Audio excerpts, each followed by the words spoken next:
Hello everyone, आज I am again here back with a new video. आज का video क्या है? अकबर्स नौरत्न। नौरत्न क्या होता है? अकबर्स नौरत्न ये टर्म क्या है, मतलब क्या मतलब है इस टर्म का? तो will see in this video what is Akbar's नवरत्न और कौन कौन अकबर के नवरत्न हुआ करते थे एंशिएंट इंडिया में मुग़ल पीरियड में। अकबर जो है वो मुग़ल एम्पायर का रूलर हुआ करता था और उनके पीरियड में कौन कौन से अकबर के नवरत्न थे और नवरत्न क्या होता है जिस वीडियो में हम लोग उसके बारे में देखेंगे। तो सबसे पहले नवरत्न क्या होता है? तो नवरत्न इज़ मेनली, नव मतलब 9, संस्कृत वर्ड है। नव मतलब 9 होता है और रत्न मतलब जेम्स। तो नवरत्न का मतलब 9 जेम्स। तो अकबर के नवरत्न कौन थे? तो आज हम लोग इस वीडियो में देखेंगे। तो नवरत्न एक्चुअली वो बोलते किसको थे? तो जो कि एक्स्ट्रा ऑर्डिनरी पीपल, उनके कोर्ट में जो 9 एक्स्ट्रा ऑर्डिनरी पीपल थे उनको वो नवरत्न बुलाते थे। Okay, like Vikramaditya, legendary emperor like Vikramaditya थे, और बीरबल, राजा कृष्णचंद्र। तो ये सब एक दो थे और बाकी इस वीडियो में विल सी। तो search of Akbar's wise man. तो it is well known that the court of Mughal emperor was experientially enlightened, especially for the time that he lived in. तो ऐसा बोला जाता है कि अकबर का जो कोर्ट था मुग़ल एम्परर में, बाकी सभी एम्परर को छोड़ के अकबर का कोर्ट काफ़ी अच्छे तरीके से एडमिनिस्ट्रेट किया गया था और यहाँ पे काफ़ी इनलाइटेड लोग मिलते थे, like very extra ordinary people मिलते थे अकबर के कोर्ट में। ओके, और अकबर एक बहुत ही अच्छा पहचान बनाए हुए है मोस्ट प्रोग्रेसिव कोर्ट का। उसके पीरियड में अकबर का मोस्ट प्रोग्रेसिव कोर्ट था और रियली उसके पास नवरत्न थे, that is to have had at his court. तो नवरत्न जो थे वो फेमसली उनके कोर्ट में हुआ करते थे। क्या हम लोग इस वीडियो में देखेंगे। और next we'll see like that did he gather according to a huge galaxy of brilliant, क्या से मतलब जैसा हम लोग सुना करते हैं उनके बारे में कि उनके दरबार में, उनके कोर्ट में काफ़ी ब्रिलियंट लर्न मैन थे, काफ़ी उसने एक ऐसा अटेलियर क्या होता है जहाँ पे बुक ट्रांसलेशंस होता है, ऐसा स्टूडियो आर्ट जहाँ पे बुक ट्रांसलेशन होता है। तो क्या रियली वो ऐसा कोई अटेलियर मेंटेन किए थे जहाँ पे hundreds of thousands of book जो थे वो ट्रांसलेट होते थे different languages such as Sanskrit and Greek to Persian. तो संस्कृत और ग्रीक लैंग्वेजेस के बुक पर्सियन में ट्रांसलेट होते थे उसके अटेलियर में। Okay, this included Persian translation of Mahabharata. यहीं पे महाभारत का पर्सियन ट्रांसलेशन हुआ है अकबर के अटेलियर में। तो महाभारत का पर्सियन ट्रांसलेशन कब का है?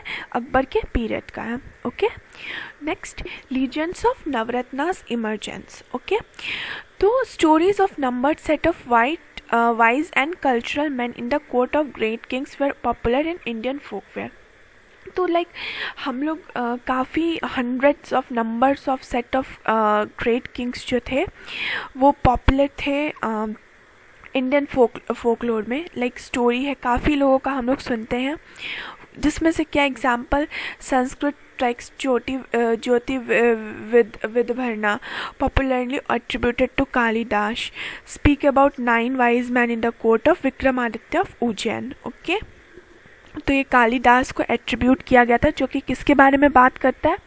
तो 9 वाइज मैन, 9 काफ़ी बुद्धिमान लोग जो थे court of Vikramaditya of Ujjain, Ujjain का जो विक्रमादित्य था उसके कोर्ट में, जो उसके बारे में ये संस्कृत टेक्स्ट ज्योतिर्विदा भरना बात करता है उसके बारे में। और द पॉपुलर टेल्स ऑफ अष्ट दिग्गजास और 8 great cultural Giants in the court of Vijayanagara kingdom. Okay, तो ये सब लीजेंड ऑफ नवरत्न इमर्जेंस ये लोग थे। नेक्स्ट में हम लोग क्या लेंगे? नवरत्नास। तो अब नवरत्नास कौन कौन थे? 9 रत्न, अकबर के कोर्ट में जो 9 रत्न थे वो कौन कौन थे? ओके, तो सबसे पहले अब्दुल फजल को हम लोग और भी नाम से बुलाते थे, वो क्या था, अबुल फदल अलामी। ओके, इन सभी नामों से इसे बुलाया जाता था।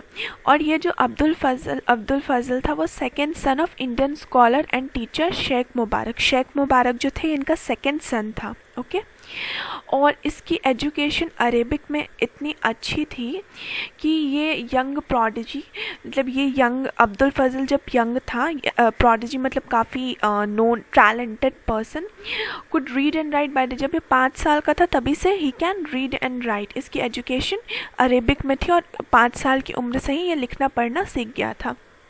और ये इसका उसके अर्लीस्ट लाइफ के बहुत सारे इंसिडेंट से रिफ्लेक्ट करता है, काफ़ी जीनियस इंसान था। और 23 इयर्स के एज में वो अकबर के कोर्ट में इंट्रोड्यूस किया गया, मतलब अकबर के कोर्ट में वो आया। और वो काफ़ी लिबरल थिंकर था और he extended a sentiment of religious tolerance to his empire and empire. तो ये अकबर को काफ़ी हेल्प किया किस चीज़ में, उसके religious sentiment of religious tolerance में एम्पायर को, अकबर को और उसके एम्पायर को काफ़ी हेल्प किया। और अकबर का जो इन्होंने अकबर के कोर्ट में ये रहा था अब्दुल फजल, और he has given his first office in the Deccan as the military commander. इसका फर्स्ट ऑफिस डेक्कन में था, एज अ मिलिट्री कमांडर था। और इसका जो अकबरनामा, जो ये अकबर के बारे में बुक लिखा था अकबरनामा, वो कौन लिखा था, अब्दुल फजल। यहाँ पे पिक्चर में आप देख सकते हो अब्दुल फजल को। और ये 3 वॉल्यूम में लिखा गया था। ओके, ये बुक 3 वॉल्यूम में लिखा गया था। और इसका जो 3rd वॉल्यूम था नोन एज एन अकबरी, इसका 3rd वॉल्यूम क्या माना जाता है, एन, यहाँ पे 3rd वॉल्यूम एन अकबरी, जिसमें इन्होंने पूरा अकबर के बारे में इस बुक में लिखा था, एन ए अकबरी में। और and a Persian translation of the Bible, और इसने बाइबल का भी पर्शियन ट्रांसलेशन किया था। और इसके कौन कौन से कुछ फेमस वर्क्स यहाँ लिखा हुआ है, रुकाअत, इंशा ए अबू अल फजल, ये सब इसका फेमस वर्क्स था।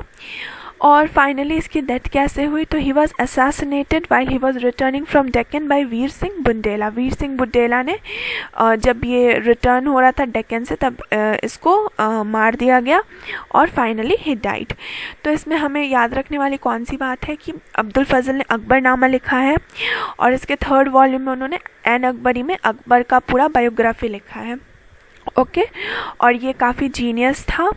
और at the age of 5 he was able to read and write and his education was in Persian language. Okay, और 23 इयर्स के एज में ये अकबर के कोर्ट में इंट्रोड्यूस हुआ था। तो this was all about Abdul Fazal. Next, Raja Todarmal. Raja Todarmal कौन था, तो राजा तोदरमल मेनली हम लोग इसको ऐसे जानते हैं कि अकबर के कोर्ट का फाइनेंस मिनिस्टर माना जाता था। राजा तोदरमल ये काफ़ी अच्छे से अकबर के कोर्ट के फाइनेंस को मेंटेन करता था और Akbar appointed him as a finance minister. और अब हम इसके बारे में देखेंगे, इस बॉर्न कहाँ हुआ था, तो लाहौरपुर उत्तर प्रदेश में इसकी जन्म हुई थी और ये एक हिंदू फैमिली में बॉर्न हुआ था। और तोदरमल के जो फादर थे, मतलब उनके जो पिता थे, वो काफ़ी यंग एज में ही उनकी डेथ हो गई थी। तो ये पहले ही यूज़ टू राइट, ये एक राइटर था और काफ़ी कम टाइम में इसने बहुत अच्छी ऊंचाई हासिल की। और he became climb the ladder to became in charge of building the new fort of Rohtas in Punjab for Sher Shah Suri. तो शेरशाह सूरी के जो new fort of Rohtas Punjab में बन रहा था, इसने उसका इंचार्ज ले लिया from position of writer to इस ये जो बिल्डिंग बन रही थी उसका ये इंचार्ज बन गया। ओके, और ये फाइनेंस मिनिस्टर था। इन्होंने रेवेन्यू सिस्टम को स्टैंडर्डाइज किया और इन्होंने ये पटवारी सिस्टम को लाया, जो कि पटवारी सिस्टम आज भी हमारे यहाँ यूज़ होता है, ये राजा तोदरमल का लाया हुआ है। ओके, और ही वॉज आफ्टर दिस बाद में इसको चार्ज ऑफ आगरा में प्लेस कर दिया गया and also made governor of Gujarat. इन्हें गवर्नर ऑफ गुजरात भी बनाया गया था। और फाइनली ये कब इनकी डेथ हो गई, लाहौर में 8 नवंबर 1589 को इनकी डेथ हो गई। ओके, सो राजा तोदरमल, इसमें हमें मेनली और इन्होंने इवन क्रॉप यील्ड फील्ड्स जो थे ना उसका भी काफ़ी अच्छा सर्वे किया था। इन सभी चीज़ों, फाइनेंस मिनिस्टर होते के साथ साथ ये एग्रीकल्चर में काफ़ी इंटरेस्ट रखते थे। ओके, और सारे क्रॉप्स पे इन्होंने टैक्स को फिक्स कर दिया था, और ये सिस्टम फिर काफ़ी प्रेवलेंट हो गया मुग़ल एडमिनिस्ट्रेशन में, और इसके बाद से ये सिस्टम हमेशा से फॉलो होने लगा। तो मेनली हमें इसमें क्या याद रखने के लिए है कि राजा तोदरमल जो थे वो अकबर के फाइनेंस मिनिस्टर हुआ करते थे। ओके, तो ये अकबर के कोर्ट में फाइनेंस का काम करते थे, और ये गवर्नर ऑफ गुजरात बने थे, और इनको लेटर प्लेस कर दिया गया था चार्ज ऑफ आगरा में, और finally in 1589 he died. Okay, this should be remember that he died in 1589। Next we will see Abdul Rahim Khan e Khana. Abdul Rahim Khan e खाना, तो अब अब्दुल रहीम, हम लोग रहीम के दोहे बहुत अच्छे से जानते हैं, तो ये बहुत काफ़ी फेमस पोएट थे Abdul Rahim, and one of the important Diwan of Akbar court. ये अकबर के कोर्ट के भी काफ़ी इम्पॉर्टेंट दीवान थे, और ये अपने उर्दू कपलेट्स के लिए और इनकी संस्कृत बुक ऑन एस्ट्रोलॉजी जिसका नाम खेटक कुंतकम, क्या नाम है इसका, खेतक कुंतकम, इसके लिए भी काफ़ी जाने जाते हैं। काफ़ी इनकी बुक काफ़ी फेमस थी, और इनकी उर्दू कपलेट्स, उर्दू के दोहे इनके काफ़ी फेमस रहते हैं। इन्हें किसका टाइटल मिला, Mirza Khan, he got the title of Mirza Khan, and the emperor arranged for Rahim to be married to his daughter Ataga Khan, a noted Mughal noble. इनकी शादी किससे हुई, एम्पायर की जो डॉटर अतागा खान थी उनसे रहीम की शादी हुई थी। ओके, और रहीम जो थे वो काफ़ी हिंदू दोहे के लिए काफ़ी फेमस थे अकबर के कोर्ट में, और उनकी बुक भी जो थी एस्ट्रोलॉजी पे ये काफ़ी बुक लिखते थे, इसके लिए भी ये काफ़ी फेमस हुआ करते थे। और फॉर हिज रहीम के दोहे, और ये रहीम के दोहे मेनली क्या बताता था, तो life of a poor and a downtrodden, जो पुअर इंसान और जो नीचे मतलब गरीब इंसान थे, जो गिरे हुए इंसान थे, उनकी लाइफ के बारे में यूजुअली बताता था इनका दोहा। और यहाँ पे मैंने एक इनका दोहा बताया है, ये आप पढ़ सकते हो। और इनको गवर्नर जनरल ऑफ बुरहानपुर भी बनाया गया था, एंड इनकी शादी हुई थी अकबर की एम्परर की बेटी से, और ये काफ़ी एक नोटेड मुग़ल नॉवेल माने जाते थे अकबर के टाइम पे। और इनके नाम पे बहुत ही इंटरेस्टिंग बात है, इनके नाम पे एक विलेज ऑफ खान खाना स्टैब्लिश हुआ था, जो कि इनके नाम पे ही उनका उस विलेज का नाम रखा गया था। और ये कहाँ पे था ये विलेज, तो ये village Nawanshahr district state of Punjab में ये विलेज मिलता है। ओके, तो मेनली हमको इनके बारे में मतलब मोस्टली क्या जानना है, तो इन्हें मिर्ज़ा खान का टाइटल मिला था। ओके, मिर्ज़ा खान, और ये काफ़ी फेमस पोएट थे और important Diwan of Akbar's court, और अपने उर्दू दोहे के लिए काफ़ी जाने जाते थे, और अपने बुक के लिए एस्ट्रोलॉजी का जो बुक लिखे थे। ओके, नेक्स्ट कौन है, राजा बीरबल। बीरबल का तो नाम आप सबने सुना होगा, ये अपनी चालाकी के लिए काफ़ी अच्छी तरह से ये बहुत फेमस है।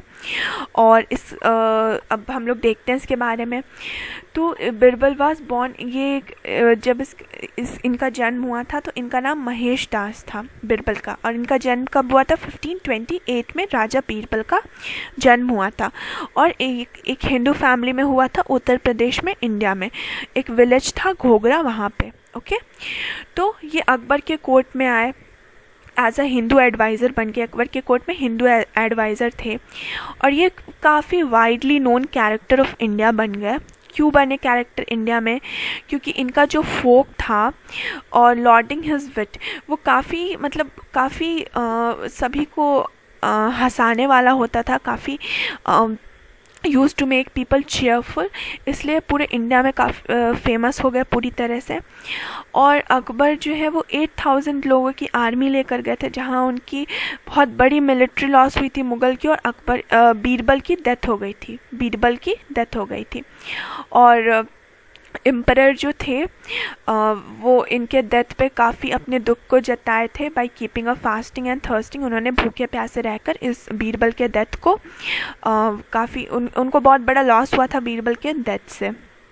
ओके, और ये पोएट और सिंगर थे अकबर के कोर्ट में और a close comrade of emperor. Comrade कौन होता है? जो कि एम्परर को उनके सहयोग हिंदी वर्ड हम लोग कॉमरेड के लिए यूज़ कर सकते, तो वो काफ़ी क्लोज सहयोग था एम्परर का बीरबल। और राजा बीरबल ही जो था जिन्होंने दिन इलाही को अडॉप्ट किया था। दिन इलाही क्या है? Religion founded by Akbar. Emperor Akbar ने एक रिलीजन फाउंड किया था, दिन इलाही। दिन इलाही किसने फाउंड किया था? अकबर ने। और उसको किसने फॉलो किया? ओनली राजा बीरबल ने उसे फॉलो किया। एंड बीरबल एक काफ़ी लीजेंडरी फिगर बन गए अक्रॉस इंडिया में, क्योंकि अपने सेवरल प्लेस से film book based on his wit, उनकी जो मतलब उनका जो हंसाने का तरीका था, उनकी मजाकिया किताबें, उनकी प्लेज, उनकी फिल्म्स के कारण ये काफ़ी फेमस हो गए। तो हमें इसमें मेनली याद रखने क्या इसमें हमें रिमेंबर करना है कि ये काफ़ी वाइडली नोन थे अपने हंसाने की कला की वजह से। और ये एम्परर अकबर के एक क्लोज कॉमरेड थे।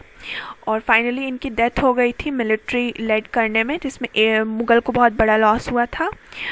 राजा बीरबल ने दिन इलाही को अडॉप्ट किया था। दिन इलाही क्या है? Religion founded by Akbar. Okay, next क्या है? मुल्ला दो प्याजा। ये भी एक वन ऑफ द 9 नवरत्न था अकबर के कोर्ट का। ओके, तो ये मेनली कौन था? ये होम मिनिस्टर था वहाँ का। अकबर के कोर्ट का ये होम मिनिस्टर माना जाता था। और ये अकबर के काफ़ी अफेयर्स को देखता था, कंट्री के इंटरनल सिक्योरिटी को इन्होंने देखा। मुल्ला दो प्याजा इन्होंने कंट्री के इंटरनल सिक्योरिटी को देखा था। और ये मुग़ल एम्पायर के पुलिस फोर्स के इक्विवेलेंट था। ये मेनली एडमिनिस्ट्रेटिव वर्क्स देखता था related to police force. Okay, and he was also portrait as witty was Birbal's rival. तो ये इन्हें भी काफ़ी मजाकिया पोर्ट्रेट किया गया था और ये बीरबल का राइवल था मुल्ला दो प्याजा। तो मेनली यहाँ पे हम लोग को देखना है कि ये होम मिनिस्ट्री का काम देखता था, मिनिस्टर ऑफ होम अफेयर्स था ये अकबर कोर्ट का मुल्ला दो प्याजा। नेक्स्ट, ये कब बॉर्न हुआ था? तो इंडिया में बॉर्न हुआ था। और लेकिन ये बाद में 1582 में ईरान चला गया था। 1582 में he went to Iran. And no Mughal like ये जो है ना मुल्ला दो प्याजा, तो इसके बारे में मुग़ल रिकॉर्ड्स में जो भी हमें अभी मुग़ल रिकॉर्ड्स मिलते हैं उसमें मुल्ला दो प्याजा के बारे में कुछ भी मेंशन ही नहीं है। तो इसे इंडियंस मतलब काफ़ी फिक्शनल मानते हैं, इसे इंडियंस पूरी तरह से फिक्शनल मानते हैं क्योंकि इससे रिलेटेड कोई रिकॉर्ड ही नहीं है। तो ये एक यूनिक चीज़ है मुल्ला दो प्याजा के बारे में कि इसके पूरे पीरियड को मतलब इसके सारे ये मुल्ला दो प्याजा को फिक्शनल माना जाता है और इसके सारे कामों को फिक्शनल माना जाता है क्योंकि कोई रिकॉर्ड्स में इसके बारे में कुछ सोर्सेज ही नहीं है इससे रिलेटेड। ओके, और ये मिनिस्ट्री ऑफ होम अफेयर्स का काम देखता था। नेक्स्ट, सैक फैज़ी के का पेन नेम क्या था? फैज़ी। तो ये एक अरब पोएट और स्कॉलर थे और काफ़ी फेमस अरब पोएट और स्कॉलर हुआ करते थे। And he was the old brother of Abdul Fazal who painted Akbar. Abdul Fazal जिनके बारे में हम लोगों ने अभी देखा था, जिन्होंने अकबरनामा लिखा था, वो इनके ओल्डर ब्रदर थे। ये सैक फैज़ी अब्दुल फजल के ओल्डर ब्रदर थे और इन्होंने 1000 सिग्निफिकेंट पोएटिक वर्क किया है पर्सियन लैंग्वेज में। तो ये भी मेनली जैसे कि अब्दुल फजल जो थे वो भी पर्सियन लैंग्वेज के लिए ही जाने जाते थे, तो ये भी उसी तरह से पर्शियन लैंग्वेज में 100 सिग्निफिकेंस जो कि इम्पोर्टेंस रखता है वैसा वर्क किया था। और अब अकबर जो थे एक इंटरेस्टिंग बात है इनके बारे में कि अकबर ने इन्हें अपने बच्चों के ट्यूटर में अपॉइंट किया था क्योंकि इनको भी अपनी इंटेलिजेंसी के लिए बहुत फेमस माना जाता था। इनकी इंटेलिजेंसी काफ़ी फेमस थी। ओके, एंड अकबर के सन कौन कौन थे? Salim Murad and Daniyal. His Diwan collection of poem, इनका जो दीवान जैसे कलेक्शन ऑफ पोएम था वो इंटाइटल किया था? Tabashir al Subh and comprised of qasidas, ghazals, rubais and elegies. तो इनका जो पोएट यहाँ पे याद रखने वाली बात क्या है, तबाशिर अल शुबह क्या है, तो ये इनका कलेक्शन ऑफ पोएम्स था जो इन्होंने लिखा था अब्दुल अल फैज़ ने, जिनका कि पेन नेम फैज़ी है, इन्होंने लिखा था। ये उनका पोएम कलेक्शन तबाशिर अल सुबह के नाम से जाना जाता है। और इनके ये अपने इंटेलिजेंस के लिए भी काफ़ी फेमस थे, इसलिए अकबर ने इन्हें अपने बच्चों को के ट्यूटर के जैसा अपॉइंट किया था। Okay, so this was all about Shaikh Faizi. Next, Faqir Aziyauddin. फ़कीर एज़ियानुद्दीन भी अकबर के 9 रत्न में से एक थे, और ये जो थे अकबर के रिलीजियस मिनिस्टर माने जाते थे मेनली। ओके, अकबर को रिलीजियस मैटर्स में ये काफ़ी हेल्प करते थे। कौन? फ़कीर एज़ियानुद्दीन। ओके, एंड चीफ एडवाइज़र इन, ये अकबर के कोर्ट के चीफ एडवाइज़र भी माने जाते थे। इनका जो एडवाइस जो भी आता था वो काफ़ी हाई स्टेम, मतलब काफ़ी उसको कंसिडरेशन में बहुत ज़्यादा लिया जाता था इनके एडवाइस को। And he gave the emperor advice on religious matters, जैसा अभी मैंने बताया कि मेनली रिलीजियस मैटर्स में एडवाइस करते थे अकबर को। ओके, और इनके भी बर्थ के बारे में या लाइफ या डेथ के बारे में बहुत ज़्यादा रिकॉर्ड्स नहीं है हमारे सोर्सेज में, मुग़ल सोर्सेज में। तो मतलब लेकिन इनको ऐसा नहीं है कि फिक्शनल माना गया, बट स्टिल बहुत सारे रिकॉर्ड्स नहीं है। तो ये मेनली इनके बारे में बस इतना ही जाना जाता है कि अकबर के रिलीजियस मैटर्स में काफ़ी हेल्प करते थे, उनको गाइड करते थे। Next is Tansen. तानसेन का नाम तो आप लोग सब जानते ही होंगे, काफ़ी फेमस म्यूजिशियन था तानसेन। तो तानसेन भी एक हिंदू फैमिली में बॉर्न किया था। Tansen was born in a Hindu family. इसकी जन्म इंडिया में ही हुई थी और हिंदू फैमिली से बिलोंग करता था।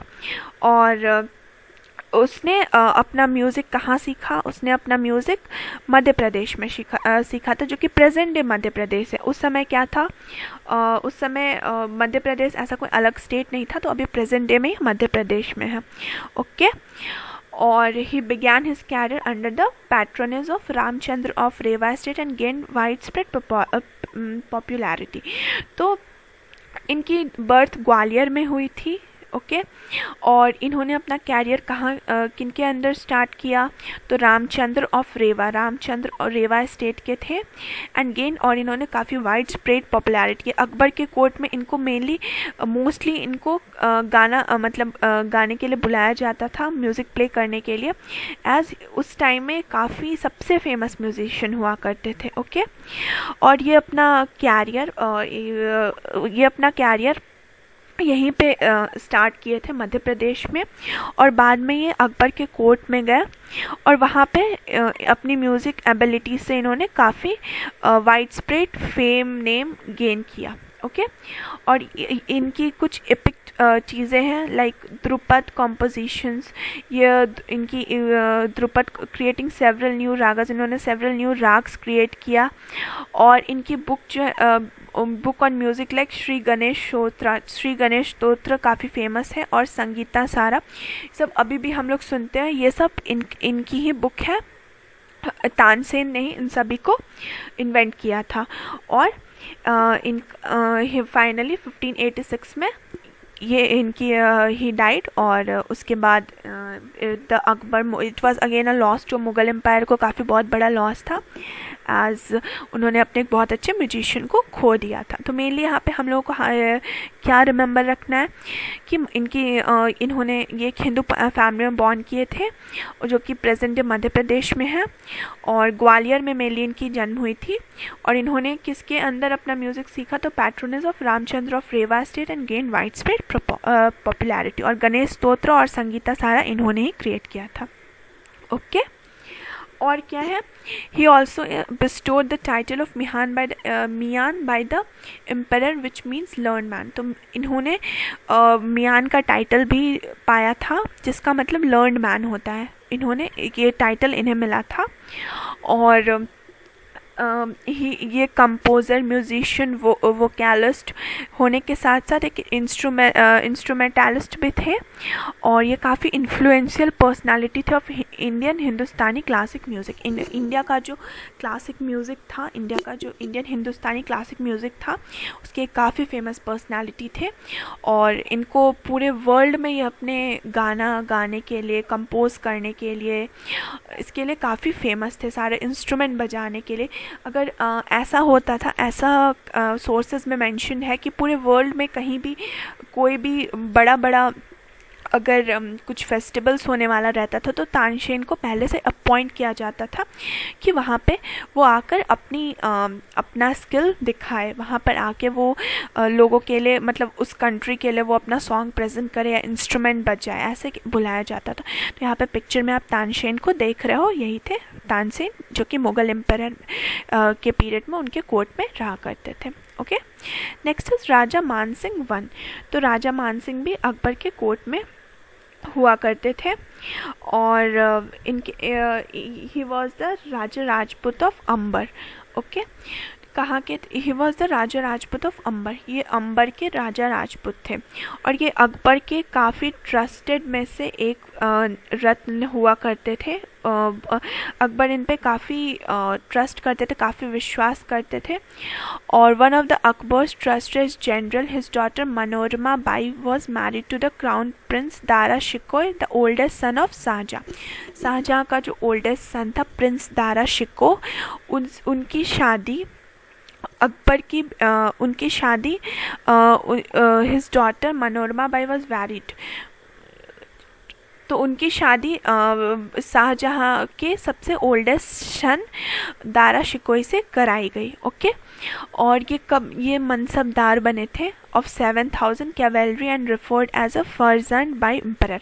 तो इनको एम्परर फर्जेंट ऐसा रेफर करते थे, और ये मनसबदार बने थे, 7000 कैवेलरी के मनसबदार बने थे।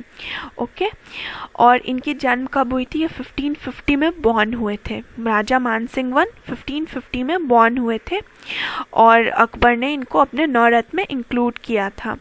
और नेक्स्ट और क्या है? He was about 8 years younger to, ये अकबर से 8 साल छोटे थे, और 10 years छोटे थे राणा प्रताप से। अकबर से 8 साल और राणा प्रताप से 8 years। ओके, और this contemporary led to the foundation of 16th century India's politics and history. तो ये सब कंटेम्प्रेरीज ही इंडिया के 16th century इंडियन पॉलिटिक्स को स्टैब्लिश किया था, उसका फाउंडेशन दिया था। ओके, और ये किसके डिवोटी थे? ये काफ़ी फेमस लॉर्ड कृष्णा के डिवोटी थे, और and had a 7 stories temple of Krishna constructed. तो इन्होंने कृष्णा का 7 मंजिला टेम्पल कंस्ट्रक्ट कराया था, 7 story टेम्पल, और ये लॉर्ड कृष्णा के काफ़ी बहुत बड़े भक्त थे। कौन थे? राजा मानसिंह।